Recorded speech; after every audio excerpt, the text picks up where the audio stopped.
Hello guys, welcome to VS educational place. Guys, हम इस video में पढ़ने वाले हैं इकाई 5 पीपीएससी 134 बुक के। इससे पहले हम इस बुक की 4 इकाइयां पढ़ चुके हैं। इस वीडियो में हम इकाई 5 पढ़ने वाले हैं, सिस्टम उपागम यानी कि व्यवस्था उपागम। हम जानेंगे अंतर्राष्ट्रीय संबंधों की जो व्यवस्था है उसकी उत्पत्ति कैसे हुई, उसका यूज क्या है, उसकी विशेषताएं क्या हैं। मेनली इसमें रहेगा अंतर्राष्ट्रीय व्यवस्था के उपागम की उत्पत्ति कैसे हुई, उसकी व्याख्या करनी है, यानी कि उत्पत्ति के बारे में और यूज के बारे में इसमें सबसे इम्पोर्टेंट पॉइंट रहने वाले हैं। कुछ विशेषताओं के बारे में जानेंगे, यही इस इकाई में इम्पोर्टेंट रहने वाला है। तो इसमें एक ही टॉपिक इम्पोर्टेंट है, अंतर्राष्ट्रीय संबंधों में व्यवस्था उपागम। तो आइए गाइस, इसी को हम डिटेल में जानेंगे, इसके अलावा कुछ नहीं है इसके अंदर। तो आइए गाइस, शुरू करते हैं। पहले थोड़ी प्रस्तावना देख लेते हैं जिससे हमें आइडिया हो जाएगा कि हम क्या पढ़ने वाले हैं। शीत युद्ध के दौरान सिस्टम उपागम राजनीतिक विज्ञान और अंतर्राष्ट्रीय संबंधों की पहचान बन गई थी, यानी कि व्यवस्था उपागम एक पहचान बन गई थी राजनीति के क्षेत्र में, हम ये कह सकते हैं। शीत युद्ध की अवधि में जटिलताएं जैसे कि सामूहिक विनाश यानी परमाणु बम और घातक हथियार की प्रौद्योगिकी का उदय हुआ, यानी कि फैक्ट्रियां लगने लगी ये बनाने के लिए, प्रौद्योगिकरण होने लगा हथियार बनाने के लिए। साइबर टेक्निक्स आ गई, कंप्यूटर विज्ञान आदि के क्षेत्र में भी आविष्कार हुए। एक एकीकृत सिद्धांत की आवश्यकता पर जोर दिया और शीत युद्ध की अवधि के दौरान जटिल समस्याओं के समाधान के लिए व्यापक दृष्टिकोण प्रदान किया। इस कारण सामान्य सिस्टम सिद्धांत यानी कि जीएसटी का विकास हुआ। सामान्य सिस्टम सिद्धांत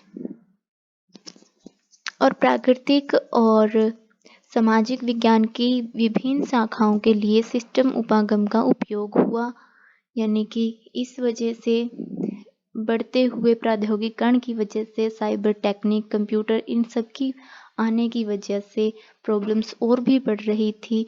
तो उनको कंट्रोल करने के लिए ये सिस्टम आया, हम ये कह सकते हैं। वो दृष्टिकोण, ये ऐसा दृष्टिकोण था जो ऐसी जटिल समस्याओं का समाधान लेके आया था, हम ये कह सकते हैं। प्राकृतिक और सामाजिक विज्ञान की विभिन्न शाखाओं के लिए सिस्टम उपागम का यूज हुआ था।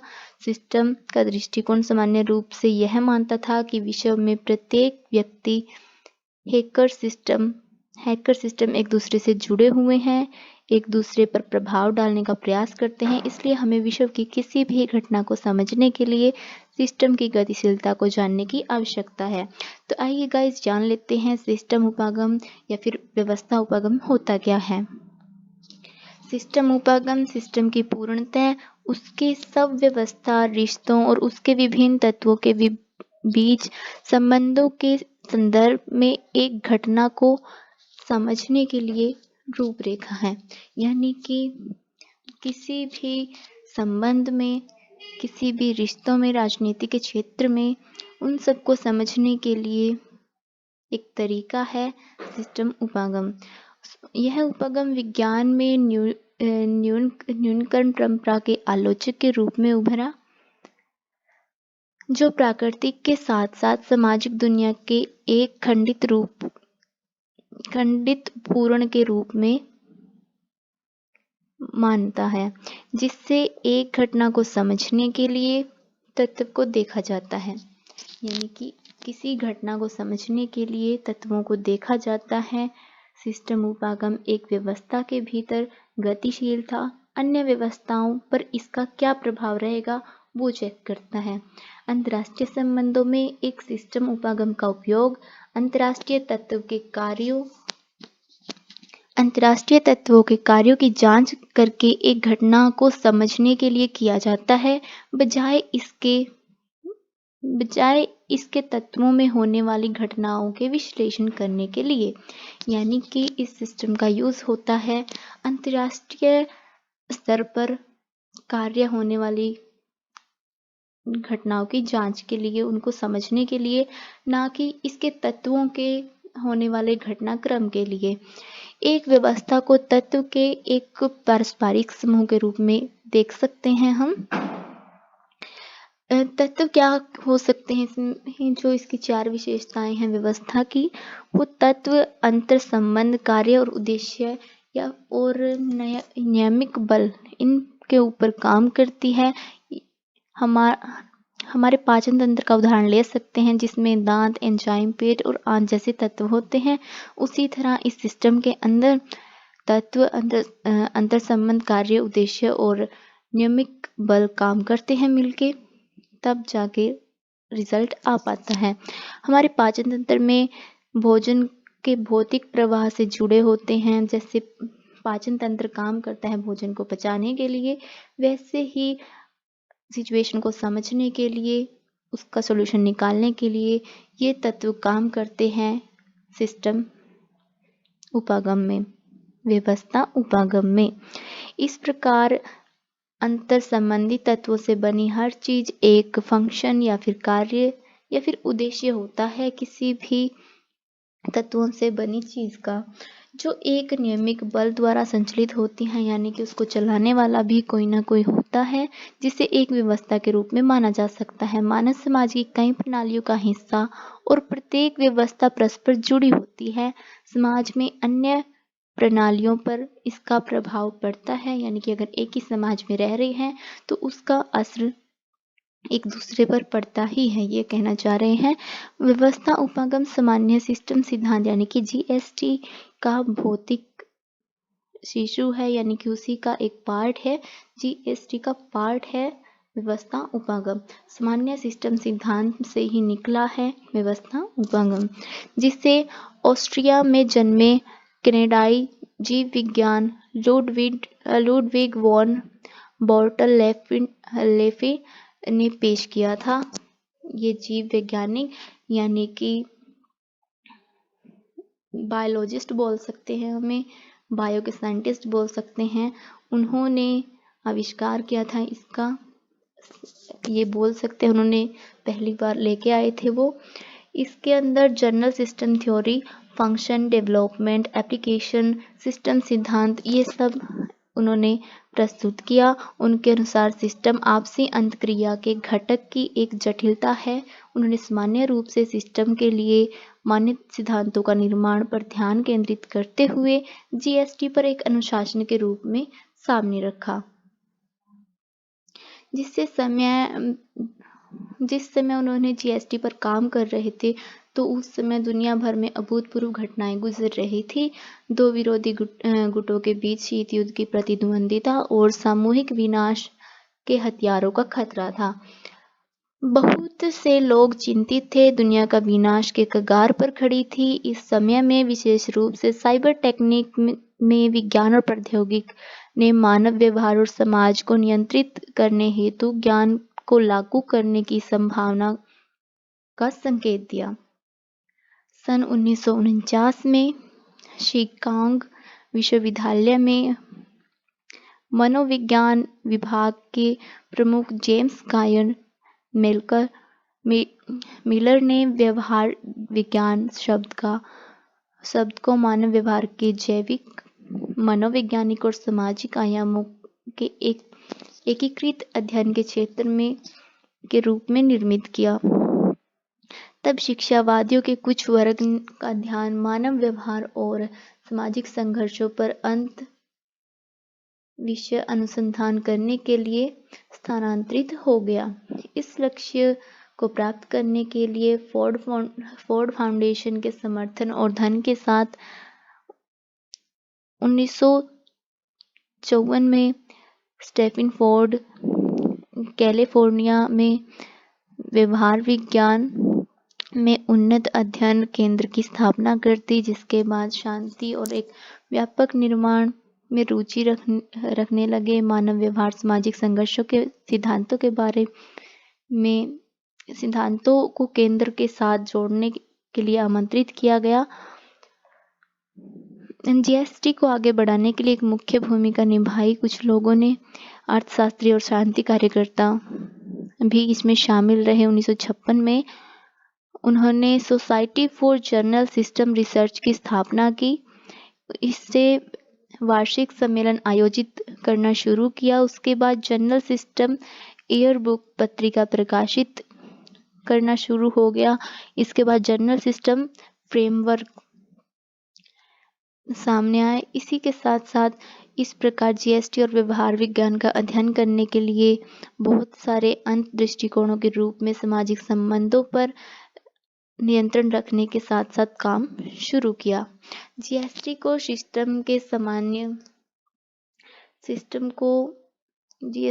सिस्टम के सामान्य सिद्धांतों को तैयार करने के लिए अनुशासित रूप से विकसित किया गया था। प्राकृतिक और सामाजिक विज्ञान की सभी शाखाओं को सिस्टम सिद्धांत में विकसित करें और किया। और इसके अलावा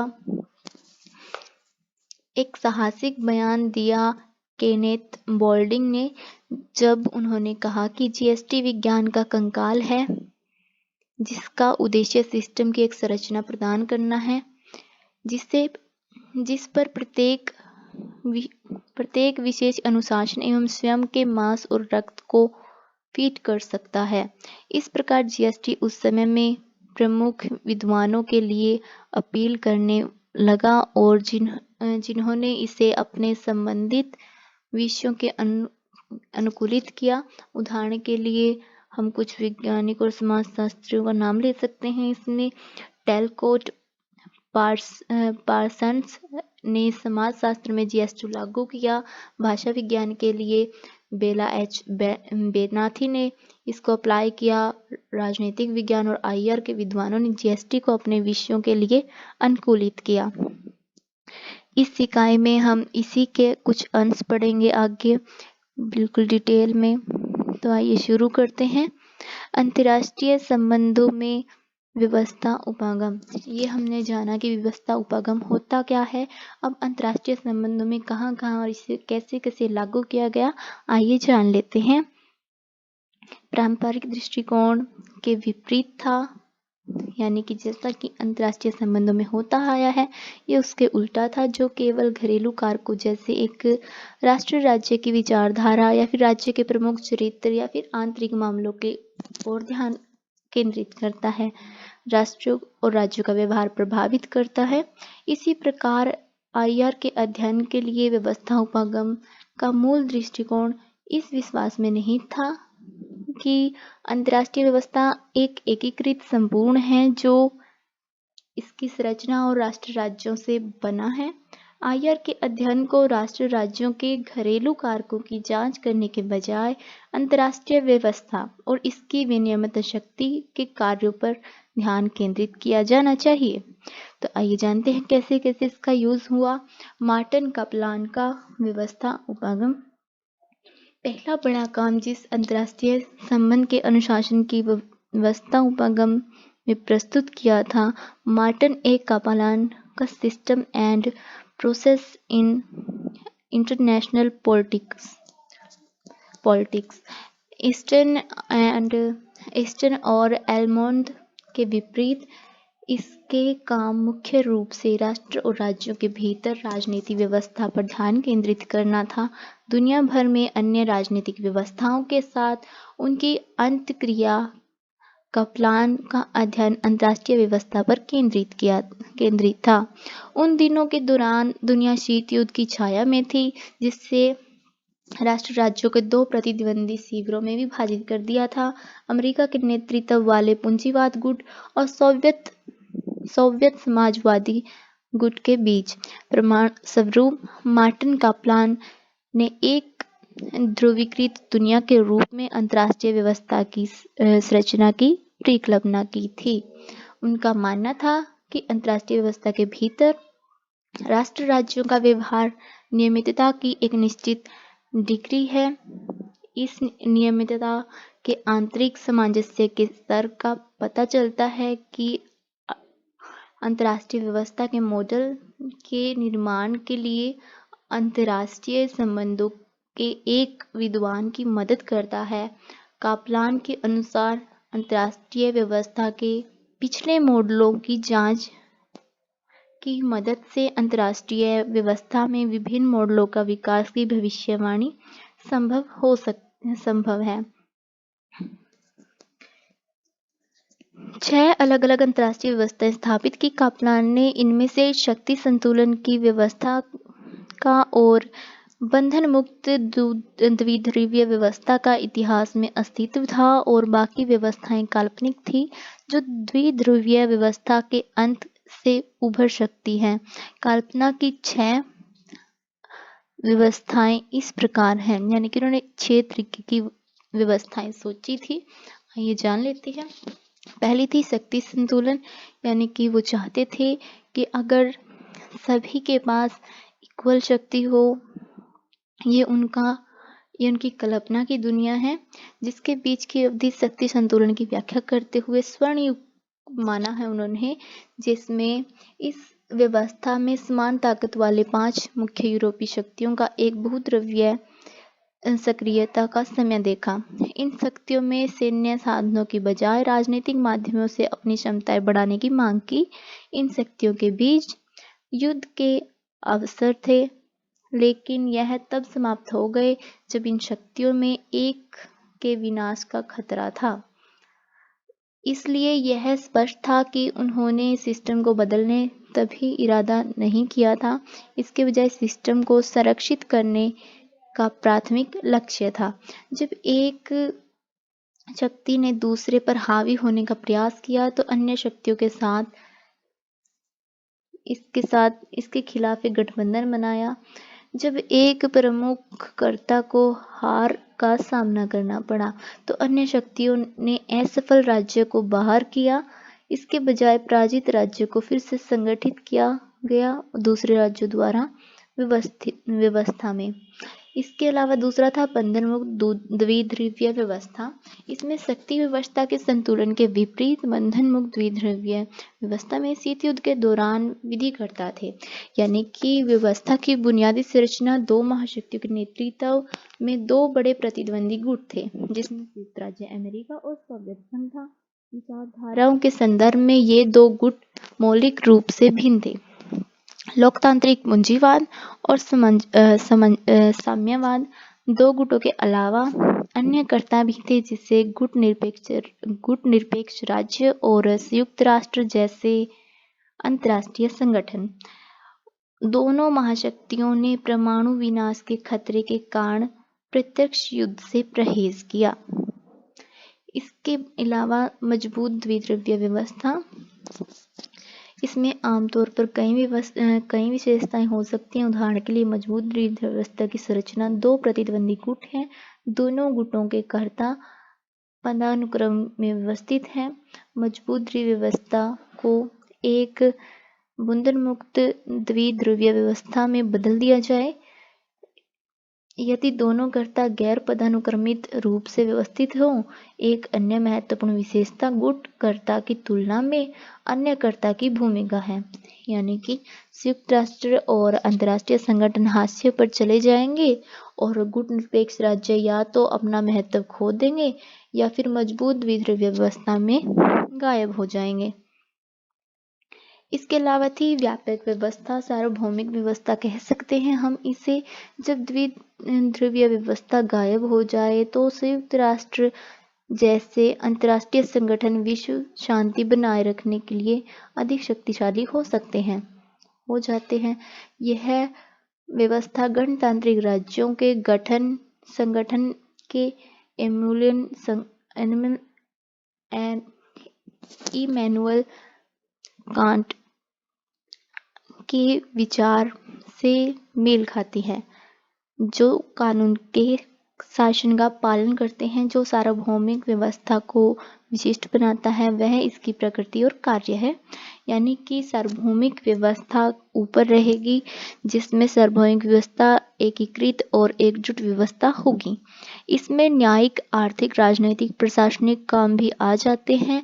ये कार्य संयुक्त राष्ट्र या फिर ऐसी किसी भी अंतर्राष्ट्रीय संगठन द्वारा किए जा सकते हैं। तो ये था व्यापक व्यवस्था, सार्वभौमिक व्यवस्था, अनुक्रमित व्यवस्था। यह व्यवस्था द्विध्रुवीय व्यवस्था के दो गुटों में से एक के टूटने के अस्तित्व में आती है, यानी कि दो गुटों में से एक का अस्तित्व खत्म हो जाएगा। फिर अंतर्राष्ट्रीय व्यवस्था को एक राजनीतिक अनुक्रमित में पुनर्गठित किया जाएगा। शेष गुट की विचारधारा को ध्वस्त गुट के सदस्यों पर लागू किया जाएगा। उससे बचे हुए गुट की विचारधारा और बदले हुए परिदृश्य में अंतर्राष्ट्रीय संगठनों की भूमिका के आधार पर श्रेणीबद्ध व्यवस्था या तो लोकतांत्रिक या सत्तावादी होगी। लास्ट आ जाती है इसमें इकाई वीटो व्यवस्था। वीटो व्यवस्था जिसमें सभी राज्य एक दूसरे को नष्ट करने की क्षमता रखते हैं, लेकिन उन सभी को हमले के लिए परमाणुओं के बारे में पता है। आक्रमण एक प्रतिशोधी हमले की गति देगा। प्रतिशोधात्मक कार्रवाई के बारे में चेतना प्राप्त देश राज्यों को दूसरे राज्यों पर हमला करने के लिए हतोत्साहित करती है। कप्लान ने कहा कि संचार और प्रौद्योगिकी के क्षेत्र में प्रगति इकाई वीटो व्यवस्था के तहत एक आकस्मिक युद्ध के खतरे को कम कर सकते हैं। ये थे कुछ 5 दुनिया के नजरिए जो कि काल्पनिक थे। इसके अलावा कैथनिक वॉल्ट्स का सिस्टम दृष्टिकोण ये भी जान लेते हैं। इसने नव यथार्थवाद और सृजनात्मक यथार्थवाद के संस्थापक जनक हैं। आईआर के सिस्टम दृष्टिकोण की उन्नति में योगदान दिया। 3 स्तर पर विश्लेषण प्रस्तुत किया। मानव की स्वार्थी प्रकृति, राज्य और संस्थाओं का व्यवहार, अंतर्राष्ट्रीय व्यवस्था का दबाव। ये 3 स्तरों पर अंतर्राष्ट्रीय व्यवस्था को दिखाया इन्होंने अपनी बुक में। वॉल्ट्स ने आगे कहा कि उच्च राजनीति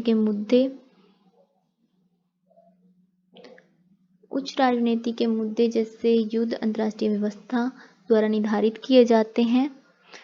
युद्ध को अंतर्राष्ट्रीय व्यवस्था द्वारा उकसाया जाता है, जैसे नेता और राज्यों के नेता राष्ट्र राज्यों के व्यवहार को बदलकर इसे समाप्त नहीं किया जा सकता, यानी कि वो अंतर्राष्ट्रीय व्यवस्था को युद्ध के जिम्मेदार ठहराते हैं। इसके अलावा अंतर्राष्ट्रीय राजनीति को समझने के लिए अंतर्राष्ट्रीय व्यवस्था के विश्लेषण की आवश्यकता है। यह उनकी पुस्तक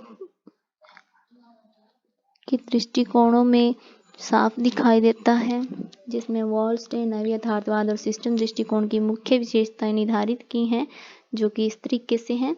अंतर्राष्ट्रीय व्यवस्था की संरचना, कार्मिक सिद्धांत, इकाइयों का कार्य और क्षमताओं का वितरण। 3 तत्वों पे अंतर्राष्ट्रीय व्यवस्था की संरचना होनी चाहिए, ऐसा होना चाहिए। संरचना का पहला तत्व कार्मिक सिद्धांत। वॉल्ट्स के अनुसार यह अराजकता है, यानी कि अंतर्राष्ट्रीय व्यवस्था अराजक है। अंतर्राष्ट्रीय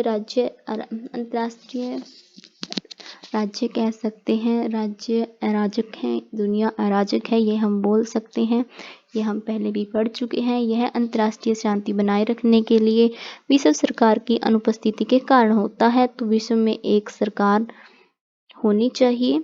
इसके अलावा राष्ट्रीय राज्यों के अस्तित्व को सुनिश्चित करने के लिए कोई तंत्र नहीं है। संरचना का ये था दूसरा गुण कि कोई राष्ट्र राज्यों की सुरक्षा को सुनिश्चित करने वाला नहीं है। तीसरा आ जाता है अंतर्राष्ट्रीय व्यवस्थाओं के बीच क्षमताओं का वितरण, यानी कि भौतिक क्षमताएं, सैन्य हथियार और जनशक्ति। सैन्य संसाधनों में वृद्धि आर्थिक संसाधनों के अलावा भौतिक क्षमता के रूप में भी माना जा सकता है। इसके अलावा आ जाता है नियमित शांति के रूप में भौतिक क्षमताओं के वितरण, यानी कि बाजार होंगे। बाजार के अदृश्य हाथों की तरह, यानी कि अंतर्राष्ट्रीय व्यवस्था की संरचना भौतिक क्षमताओं के वितरण के माध्यम से राज्यों के व्यवहार को नियंत्रित किया जा सकता है। यानी कि उन्हें बाजार प्रोवाइड करवा दिए जाएं व्यापार के लिए। हमने पहले देखा कि संरचना का कार्मिक सिद्धांत अराजकता है। राज्यों की सुरक्षा सुनिश्चित करने के लिए स्वयं सहायता एकमात्र साधन है। ये दो कारक राष्ट्रीय राज्यों की सुरक्षा दुविधा में बंद कर देते हैं। यानी कि सुरक्षा दुविधा आ जाती है इस सिचुएशन में जिसमें कोई भी राज्य किसी भी राज्य पे किसी भी टाइम हमला कर सकता है। लेकिन भौतिक क्षमताओं का वितरण अगर हम करें, यानी कि संरचना की तीसरी विशेषता भौतिक क्षमताओं का वितरण, यह अंतर्राष्ट्रीय राजनीति में विकास के लिए भौतिक क्षमताओं में नियामक शक्ति और उत्प्रेरक के रूप में काम करती है। मान लीजिए जब कोई राज्य राष्ट्र अपनी क्षमताओं को बढ़ाता है तो प्रतिद्वंदी को अपनी सैन्य शक्ति को बढ़ाने के लिए मजबूर हो जाता है। यानी कि या तो वो गठबंधन करता है या अपनी सैन्य शक्ति को बढ़ाने में लग जाता है। अधिक शक्तिशाली राज्य अपने आप को बनाए रखने में, अपने आप को सुरक्षित रखने में सक्षम होता है। कभी कभी क्षमताओं का असमान वितरण कुछ राज्यों को उसके प्रतिद्वंदी की तुलना में अधिक शक्तिशाली बना सकता है। यह युद्ध को प्रेरित करता है। हालांकि राष्ट्रों के तर्कसंगत कर्ताओं के कारण उनका व्यवहार परिमाणों के तर्क पर आधारित है। संक्षेप में भौतिक क्षमता, युद्ध कूटनीति, पहल, सैन्य गठजोड़ और बेड़ावगन यानी कि अनुरूपता के लिए उत्प्रेरक के कार्य के रूप में देखा जा सकता है। अंतर्राष्ट्रीय व्यवस्था की सभ्यता यानी कि सबसे ज़्यादा योगदान है नवयथार्थवाद में निम्न राजनीति और उच्च राजनीति के बीच की कड़ी का। राष्ट्रीय और स्थानीय महत्व के मुद्दे निम्न राजनीति के दायरे में आते हैं, जैसे कि बेरोजगारी, मुद्रास्फीति, पर्यावरण मुद्दे, मानवाधिकार आदि निम्न राजनीति के हिस्से में आते हैं। उच्च राजनीति में आ जाते हैं युद्ध, रक्षा, राष्ट्रीय सुरक्षा और विदेश नीति जैसे मुद्दे उच्च राजनीति में आ जाते हैं। वोल्टेज निम्न राजनीति अंतर्राष्ट्रीय नीति को प्रभावित नहीं कर सकती, ऐसा कहते हैं। इसके अलावा राष्ट्र राज्य इकाई, इसलिए राजनीतिक व्यवस्था की प्रकृति राज्यों के आकार और उनकी क्षमताओं द्वारा अंतर्राष्ट्रीय व्यवस्था में कोई अंतर नहीं ला सकती।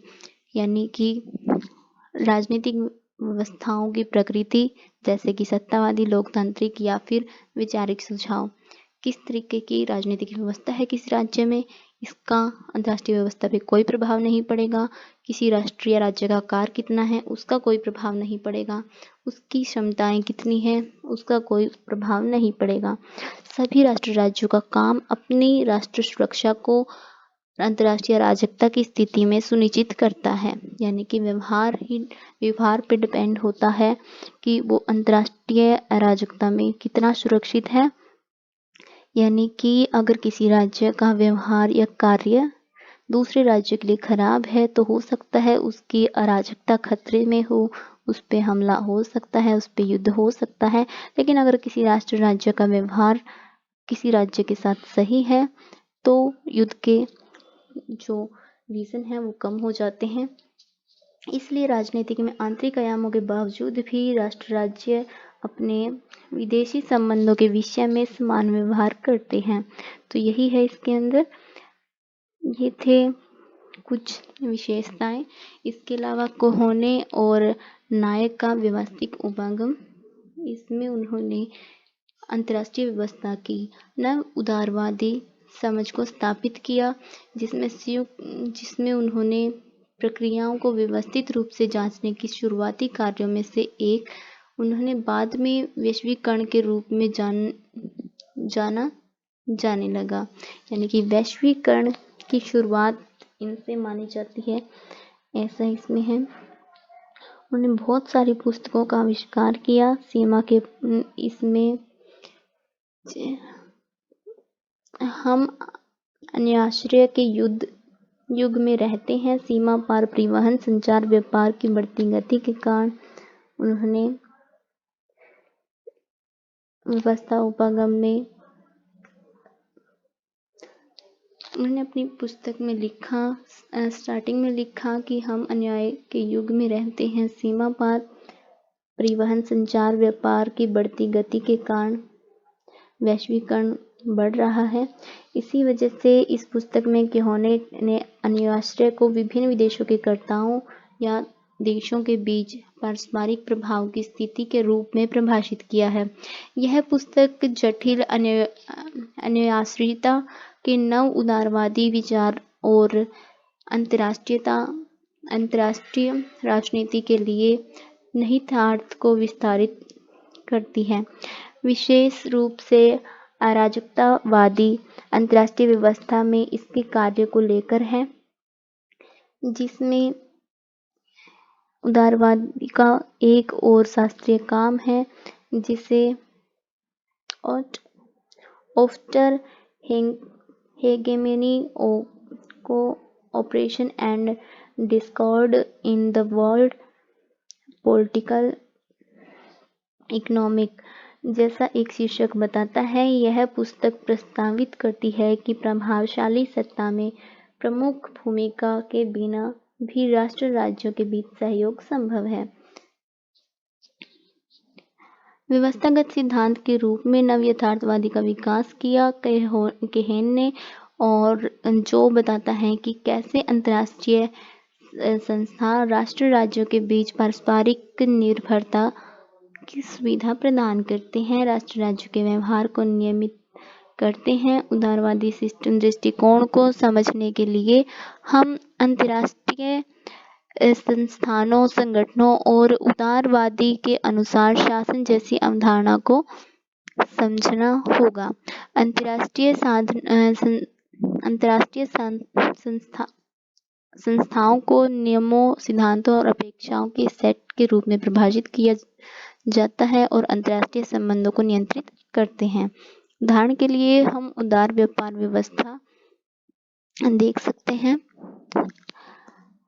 यहाँ अंतर्राष्ट्रीय संस्था का कार्य राज्यों को अंतर्क्रिया करना और पारस्परिक रूप से लाभकारी समझौते में प्रवेश करने में मदद करता है। उदाहरण के लिए विश्व व्यापार संगठन एक अंतर्राष्ट्रीय संगठन है जिसका गठन एक अंतर्राष्ट्रीय संस्था के उद्देश्य से सेवा करने के लिए किया गया है, अर्थात उदार व्यापार व्यवस्था। अंतर्राष्ट्रीय संगठन एक मुख्यालय और अन्य कार्यालयों, शासी परिषद और कर्मचारी और बजट एजेंसी के साथ चित्रित किया गया है ताकि सदस्य राज्यों के खिलाफ कार्रवाई की जा सके। संयुक्त राष्ट्र यानी कि यूएन, अंतर्राष्ट्रीय मुद्रा कोष IMF, विश्व स्वास्थ्य संगठन WHO अंतर्राष्ट्रीय संगठनों के उदाहरण हैं। इस तरह के संगठन बनाए गए। एक अन्य प्रमुख जिसकी अक्सर नव उदारवादियों द्वारा चर्चा की जाती है वो है अंतर्राष्ट्रीय शासन। अंतर्राष्ट्रीय शासन शब्द का उपयोग विशेष मुद्दों क्षेत्र के भीतर नियमों और मानदंडों को संदर्भित करने के लिए किया जाता है। उदाहरण के लिए जलवायु परिवर्तन शासन वैश्विक जलवायु परिवर्तन को कम करने के लिए नियमों और मानदंडों को नियंत्रित करता है। उसी तरह परमाणु अपसार व्यवस्था का उद्देश्य परमाणु हथियारों तकनीकों को रोकना। ट्रिप्स शासन बौद्धिक संपदा अधिकारों को व्यापार संबंधित पहलुओं से संबंधित है। इस तरह अंतर्राष्ट्रीय संस्था, अंतर्राष्ट्रीय संगठनों और अंतर्राष्ट्रीय व्यवस्थाओं का कार्य अन्योन्याश्रितता को मजबूत करता है। कोहेन न्याय के व्यवस्था उपागम में मुख्य विशेषताएं रही अंतर्राष्ट्रीय व्यवस्था की संरचना जो हम पढ़ चुके हैं मोस्टली, जिसके अंदर राज्य अंतर्राष्ट्रीय व्यवस्था में एकमात्र केंद्रीयता कार्य नहीं करते बल्कि अंतर्राष्ट्रीय संस्थाओं के दायरे में कार्य करते हैं। हमने संस्थाओं के बारे में जान लिया। अंतर्राष्ट्रीय व्यवस्था का स्वरूप कैसा है? अंतर्राष्ट्रीय व्यवस्था की प्रकृति अराजक है, जो कि हम शुरू से ही पढ़ते आ रहे हैं। हालांकि वे एक ऐसे योग बनाते हैं कि अन्याश्रिता की अंतर्राष्ट्रीय व्यवस्था की रचनात्मक विशेषता है। दूसरे शब्दों में कहें तो अंतर्राष्ट्रीय व्यवस्था एक ही समय में अराजक और अन्याश्रित है।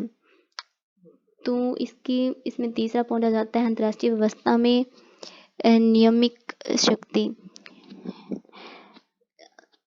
संस्थान अंतर्राष्ट्रीय व्यवस्था में नियमिक शक्ति के रूप में काम करते हैं। संस्थाएं ऐसे मानदंड बनाती हैं जो राष्ट्र और राज्यों पर बाध्यकारी होती हैं, यानी कि बाधित कर देती हैं काम करने के लिए, जो राष्ट्र राज्य के व्यवहार को प्रभावित करते हैं, अंतर्राष्ट्रीय राजनीति के पैटर्न को बदलते हैं। उदाहरण के लिए भारत सहित कई राष्ट्रों को बौद्धिक संपदा पर WTO के दिशा निर्देशों के अनुसार अपने पेटेंट कानूनों में अनुशोधन करना पड़ा था। ये थी कुछ विशेषताएं कोहोने और न्याय की व्यवस्था उपागम की। इसके अलावा आ जाता है अलेक्जेंडर वेंट का व्यवस्था उपागम। इसके अंतर्गत संरचनात्मक रचनावाद को स्थापित किया इन्होंने व्यवस्था उपागम में, जहाँ पे आयर सिद्धांत के लिए रचनावाद का तर्क है कि अंतर्राष्ट्रीय संबंध एक सामाजिक निर्मित है जो सैन्य क्षमताओं और आर्थिक संसाधनों जैसे भौतिक कारकों के बजाय अंतर्राष्ट्रीय संबंधों के निर्माण में संस्कृत सामाजिक मूल्यों, पहचान, मान्यताओं, नियमों और भाषा जैसे सांकेतिक कारकों की भूमिका पर जोर देता है। भले ही रचनावाद 1980 के दशक में उत्तरार्ध में आयर के उत्तर आधुनिकतावाद, उत्तर संरचनावाद की लहर में उभरा। अलेक्जेंडर वेंडेट ने थोड़ा विचलन किया कि अपने रचनावाद को नव यथार्थवाद और नव उदारवाद की कुछ बुनियादी मान्यताओं के साथ संगत करें। इसकी कुछ विशेषताएं इस तरीके से थी। इसमें अंतर्राष्ट्रीय व्यवस्था की संरचना आ जाती है। इसमें उन्होंने अंतर्राष्ट्रीय व्यवस्था की संरचना और राष्ट्र राज्यों की संरचना रचनात्मक राष्ट्रवाद के रूप में बनाई थी, जिसमें संरचना के तत्व नव यथार्थवाद, नव उदारवाद से भिन्न मत रखते थे। उनका तर्क था कि संरचना सामाजिक रिश्तों से बनी है, सामाजिक संबंध, साझा ज्ञान, सामाजिक व्यवहार और भौतिक संसाधनों से युक्त है। तो उन्होंने सामाजिक व्यवहार को परिभाषित किया कि अंतर्राष्ट्रीय व्यवस्था में एक राष्ट्र राज्य के लिए शत्रु, प्रतिद्वंदी और मित्र कौन है। उदाहरण के लिए एक दूसरे के बारे में जानकारी साझा करना, उनके व्यवहार के अनुसार संयुक्त राज्य अमेरिका और उत्तर कोरिया को सूचित करते हैं। वे एक दूसरे के दुश्मन और मित्र के बारे में बताते हैं। यूरोपीय संघ के अधिकांश सदस्य राज्य एक दूसरे के मित्र मानते हैं, भौतिक संसाधनों को साझा करते हैं, ज्ञान व्यवहार के अनुसार अर्थ ग्रहण करते हैं। उदाहरण के लिए उत्तर कोरिया का परमाणु विकास कार्यक्रम निश्चित रूप से संयुक्त राज्य अमेरिका को तंग करेगा। यूरोपीय संघ में एक सदस्य राज्य सैन्य बुनियादी ढांचे का बढ़ना अपने सापेक्ष के बीच किसी भी तनाव के कारण नहीं है, क्योंकि यह उनके लिए खतरा उत्पन्न कर सकता है। तो ये थी उनकी संरचना। नियमित और आवश्यक सत्यों के रूप में विचारशील कारक, यह है दूसरा पॉइंट। इसमें आ जाता है कि पहचान करना कैसा संबंध है, मानदंड, संस्कृति, वैचारिक कारक नियम के साथ साथ आवश्यक शक्ति के रूप में कार्य करता है। अंतर्राष्ट्रीय व्यवस्था में राष्ट्रीय के व्यवहार को प्रभावित करता है। उदाहरण के लिए लोकतंत्र के रूप में राष्ट्र के व्यवहार के लोकतंत्र के रूप में राष्ट्र राज्य की पहचान बताती है। इससे दुनिया भर में मानव अधिकारों और लोकतांत्रिक मूल्यों के लिए खड़ा होना चाहिए। आवश्यक कारक राष्ट्र राज्यों के हित का गठन करते हैं। दूसरा आ जाता है वैचारिक कारक, जो कि राष्ट्र राज्यों के हितों को गठन करता है। अंतर्राष्ट्रीय व्यवस्था में उपयुक्त व्यवहार के बारे में सूचित किया है। अराजकता का परिणाम, अंतर्राष्ट्रीय व्यवस्था की प्रकृति अराजक है, हालांकि इसके परिणाम के बारे में उनकी एक अनूठी व्याख्या है। वो कहते हैं कि नीरसता अराजकता की एक और निराशावादी दृष्टिकोण रखती है। सुझाव देती हैं कि सुरक्षा सुनिश्चित करने के लिए स्व सहायता एकमात्र तंत्र है। यह अराजक के परिणाम पर एक तरफा तस्वीर देता है। सभी के खिलाफ युद्ध की स्थिति है। हालांकि कोहेन और नाय आशावादी हैं। वे अराजकता के दुष्प्रभाव को संस्थानों के माध्यम से कम किया जा सकता है ऐसा मानते हैं। ये बिल्कुल उसका उल्टा मानते हैं। ये मानते हैं कि अराजकता के परिणाम के बारे में न तो निराशावादी हैं और न ही आशावादी। इसके बजाय वह इस संबंध में अज्ञेयवादी हैं। वे कहते हैं कि अराजकता वह है जैसा कि राज्य उसको बनाते हैं, जो इंगित करता है कि अराजकता का अर्थ और परिणाम राष्ट्र राज्य के संबंध की प्रकृति पर निर्भर करता है। यानी कि वो कहना चाहते हैं यानी कि कोई भी राष्ट्र अराजक है या नहीं है, ये डिपेंड करता है उस राज्य के व्यवहार पर। यानी कि अगर वो किसी से शत्रुता मोल लेगा तो राज्य अराजक हो जाएगा। अगर वो किसी से मित्रता बना के रखेगा, किसी से शत्रुता नहीं लेगा, तो अराजक नहीं होगा। तो ये सब कहते हैं। इसके अलावा इमैनुअल वालरस्टीन का व्यवस्था उपागम, इसमें आ जाता है विश्व व्यवस्था उपागम के रूप में जाना जाता है। ये निर्भरता सिद्धांत के रूप में इसको दिखाया गया है। इसमें उन्होंने कुछ दृष्टिकोण निर्धारित किए सिस्टम के, जो कि इस तरीके से हैं। ये उन्होंने कुछ बुक्स लिखी थी जिसमें उन्होंने इन सभी दृष्टिकोणों का वर्णन किया है। उनके अनुसार वर्तमान और आधुनिक विश्व व्यवस्था एक पूंजीवादी है, जो कि 1450 और 1650 के बीच की अवधि के दौरान यूरोप में उभरी। उपनिवेशकरण की प्रक्रिया के माध्यम से इस व्यवस्था को उत्तर और दक्षिण अमेरिका, एशिया और अफ्रीका तक विस्तार किया गया। इस तरह दुनिया के हर क्षेत्र में पूंजीवाद व्यवस्था को एकीकृत कर दिया गया। इसीलिए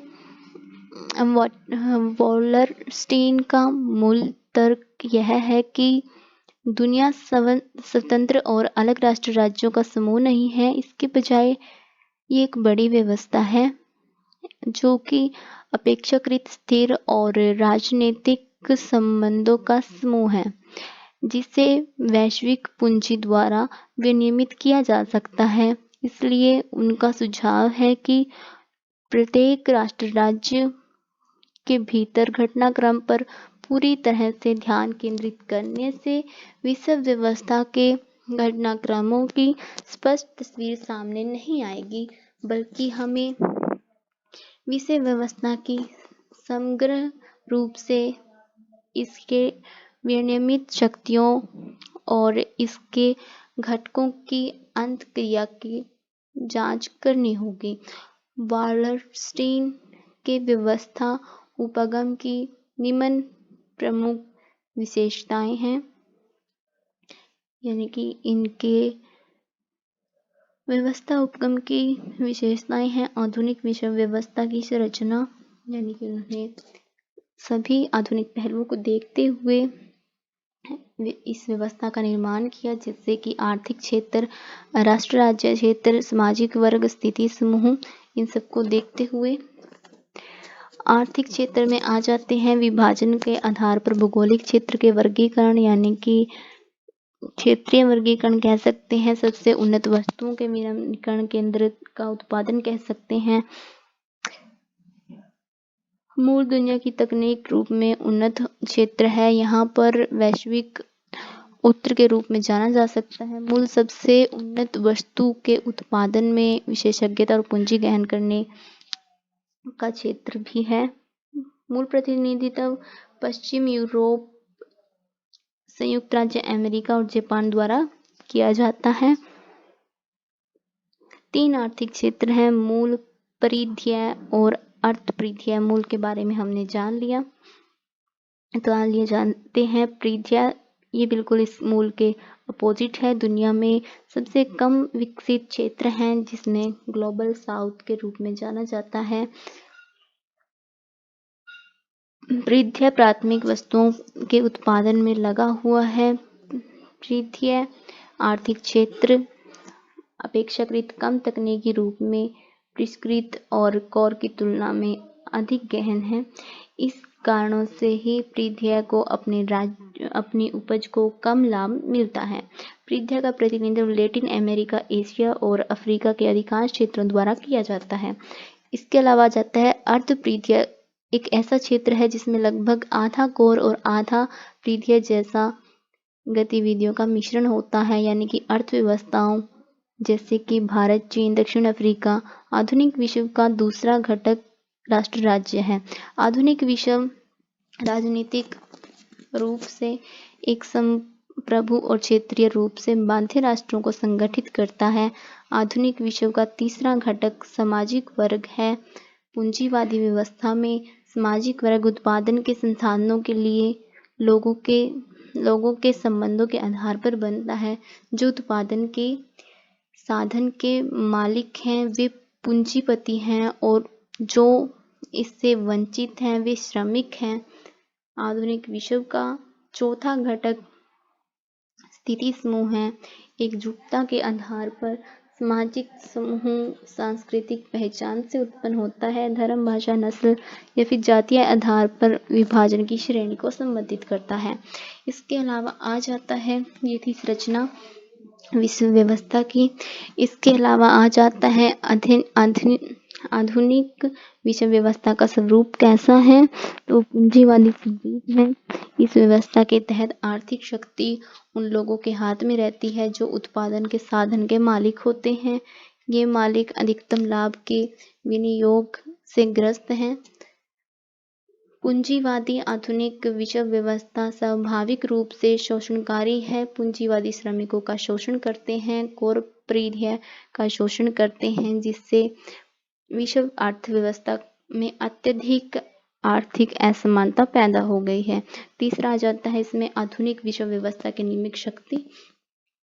तो आधुनिक नियामक शक्ति वैश्विक पूंजी है जो दुनिया भर में आर्थिक गतिविधियों का आयोजन करती है। विश्व व्यवस्था के सिद्धांतकार सहित अधिकांश मार्क्सवादी विचारक वैश्वीकरण को एक आर्थिक संस्करण के रूप में मानते हैं जिसमें वैश्विक पूंजी की आवश्यकता को दुनिया भर में नव उदारवादी आर्थिक कार्यक्रमों के कार्यान्वयन के माध्यम से पूरा किया है। इस हालत में पृथ्वी में राष्ट्र राज्यों को वैश्विक पूंजी के हितों के अनुसार अंतर्राष्ट्रीय मुद्रा कोष और अंतर्राष्ट्रीय निगमों जैसे अंतर्राष्ट्रीय संगठनों द्वारा प्रतिबंधित कर दिया गया है। तो ये आ जाते हैं, यानी कि पैसे के आधार पर दुनिया दिखाई है। आधुनिक विश्व व्यवस्था में ये मोस्ट इम्पोर्टेंट क्वेश्चन था, इसको बहुत ही ध्यान से करना है। फिर से देख लीजिए कि इमैनुअल वालरस्टीन की व्यवस्था क्या थी, 3 पार्ट्स में थी। मूल, पृथ्वी, अर्ध पृथ्वी। मूल में आ जाते हैं विकसित देश जितने भी हैं जो उत्पादन की बहुत अधिक मात्रा रखते हैं। पृथ्वी में आ जाते हैं विकासशील जो कि कुछ हद तक दे पा रहे हैं उत्पादन जितना हो सकता है। जिनके पास ज़्यादा पैसा है वो मूल में आ जाते हैं, ये हम कह सकते हैं। अर्ध पृथ्वी में लगभग पृथ्वी का भी आधा कर पाते हैं जो वो लोग आ जाते हैं। इसमें बेसिकली वो लोग आ जाते हैं जो कि खरीदते हैं, इसे हम तीसरा घटक मानते। चौथा घटक और बताएं तो उसमें आ जाते हैं संगठित समूह, एकजुट होने वाले लोग। आधुनिक विश्व व्यवस्था के हमने स्वरूप देख लिया, किस तरीके का शोषणकारी, किसका शोषण होता है, कौन शोषण करता है, कौन मालिक होता है, कौन सामान खरीदता है। इसमें आ गए नियम, यानी कि जिसके पास पूंजी है वही शक्तिशाली है। तो ये था हमारी इकाई, साथ ये इकाई खत्म होती है। 5वीं इकाई हमने पूरी पढ़ ली। हम सारांश जानेंगे। सारांश में हमने जो अभी जाना वही सब है। व्यवहार क्रांति और राजनीतिक विज्ञान IR में सिस्टम दृष्टिकोणों की शुरुआत हुई 1950-1960 तक। इसमें हमने राजनीतिक विज्ञान के सिस्टम दृष्टिकोणों के बारे में पढ़ा। IR के प्रमुख सिस्टम सिद्धांतकारों मार्टिन कार्पलन, केनेथ वॉल्टेस और रॉबर्ट कोहेन, जोफेस नाय और एलेक्जेंडर वेंटेड, इमैनुअल वालरस्टीन के, इन सब के कुछ सिस्टम सिद्धांतों को हमने पढ़ा, दृष्टिकोणों को पढ़ा। इसमें सबसे इम्पोर्टेंट इमैनुअल वालरस्टीन का रहेगा। आईआर के लिए अधिकांश सिस्टम सिद्धांत जाने हमने, सिस्टम व्यवस्था को देखने का नजरिया, संरचना, स्वरूप और उसके कार्य के बारे में हमने जाना। अंतर्राष्ट्रीय संबंधों में विकास घरेलू कारकों का परिमाण के बजाय अंतर्राष्ट्रीय व्यवस्था के कार्यों का परिमाण होता है। आईआर के सिस्टम दृष्टिकोणों का महत्व जाना। यह अंतर्राष्ट्रीय संबंधों का विश्लेषण करने के लिए अलग अलग रूपरेखा तैयार की है, अलग अलग लोगों के दृष्टिकोण थे वो हमने जाने। और इसी के साथ ये इकाई खत्म हो जाती है। गाइस, अगर वीडियो आपको अच्छी लगी हो तो वीडियो को लाइक कर दें, चैनल को सब्सक्राइब ज़रूर कर दें ताकि ऐसे ही आपको और वीडियो मिलते रहें। Thank you for watching guys. Please guys, like, subscribe and share.